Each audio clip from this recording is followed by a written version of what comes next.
আসসালামু আলাইকুম। Sports topic আশিকে সকলকে স্বাগত জানাচ্ছি। বাংলাদেশ পাকিস্তানের ফার্স্ট টেস্টের মধ্যে চতুর্থ দিন শেষ হয়ে গেছে এবং বাংলাদেশ লিডে আছে। এখন প্রশ্ন হচ্ছে যে বাংলাদেশের এই টেস্ট ম্যাচটা যেটা সম্ভাবনা কতটুকু? আমরা সবাই দেখেছি যে বাংলাদেশের টি ব্রেকটা কিন্তু ভিজতে গিয়েছে বৃষ্টির কারণে। ১ ঘন্টা আধা ঘন্টা মধ্যে বৃষ্টি ছিল, তারপর মাঠ শুকানোর জন্য আরো ৪০ থেকে ৫০ মিনিট সময় নিয়েছে। এরপর ১০-১৫ মিনিট পর আসলে ম্যাচটা শুরু হয়েছে। তো সেইখানে আসলে টি ব্রেকের যে টি টাইমটা টি সেশনটা সেটা ভিজতে গিয়েছে। তো বাংলাদেশ লাস্টের সেশনটা যা করেছে সেটাই বাংলাদেশের টপ, এবং বাংলাদেশ ওইটুকুই পাওয়ার যোগ্য। এখন কথা হচ্ছে যে লাস্ট দিনে বাংলাদেশ আসলে কতটুকু সার্ভাইভ করতে পারবে। বাংলাদেশ লাস্ট দিনে সার্ভাইভ করার মতো শুধু আছে লাঞ্চের সেশনটা। লাঞ্চের সেশনে যদি বাংলাদেশ কোনো মতো ১৫০ থেকে ২০০ রান অ্যাড করতে পারে, বাংলাদেশের জন্য কিন্তু ইজি হয়ে যাবে পাকিস্তানের এগেনস্টে বোলিং করাটা। কারণ আপনি যখন পাকিস্তানকে একটা টেস্টে লাস্টের ২টা সেশনে ৪০০ থেকে ৭০০ রানের টার্গেট দিবেন, তখন আসলে পাকিস্তান যে লাস্টের ২টা সেশন তারা খেলতে যাবে, তখন সেই ২টা সেশনে তারা অ্যাটাকিং খেলতে গিয়ে তারা কিন্তু আসলে তাদের মনোবল বা অ্যাবিলিটিটা হারিয়ে ফেলবে ম্যাচ জেতার।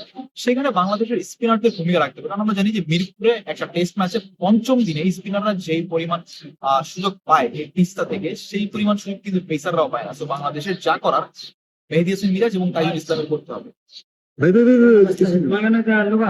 এরপর আরেকটা আক্ষেপ, যদি বাংলাদেশ এই ম্যাচটা হেরেও যায় বা ড্র করে, তাহলে একটা আক্ষেপ থাকবে এই একটা পিচে বা এমন একটা টেস্ট ম্যাচে নাইম হাসানের না থাকা। বাহাতি আরেকজন স্পিনার দরকার ছিল তাইজুলের সাথে, বা তাইজুলকে বাদ রেখে নাইম হাসানকে নেওয়া দরকার ছিল। কারণ নাইমের স্পিডের ভূমি এই পিচে কোনো ব্যাটার এখন পর্যন্ত বোঝার সক্ষমতা আসলে তৈরি হয়ে ওঠে। সো নাইম হাসান এবং মিরাজ যদি থাকতেন, তাহলে I think it should be very good for Bangladesh. But যেহেতু নাইম হাসান নাই, আমাদের সেখানে তাইজুলকে দিয়ে কাজ চালাতে হবে। সো তাইজুল এবং মিরাজের হচ্ছে যে গুরু দায়িত্বটা সেটা কাঁধে নিতে হবে, এবং আলটিমেটলি বলতে গেলে যে টি ব্রেকে বা টি সেশনে বাংলাদেশ পাকিস্তানকে অ্যাটলিস্ট ৪ থেকে ৫টা উইকেট হারাতে হবে।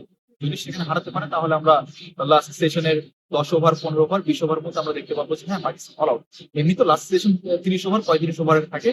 তো সেখানে আমরা দেখা যাচ্ছে যে বৃষ্টি না হয়, যদি সারাটা দিন সানি ডে থাকে এবং পিচটাও যদি ওরকম রোদ পায়, তাহলে পিচ স্পিনারদের সুবিধা, প্রচুর পরিমাণ সুবিধা দিবে।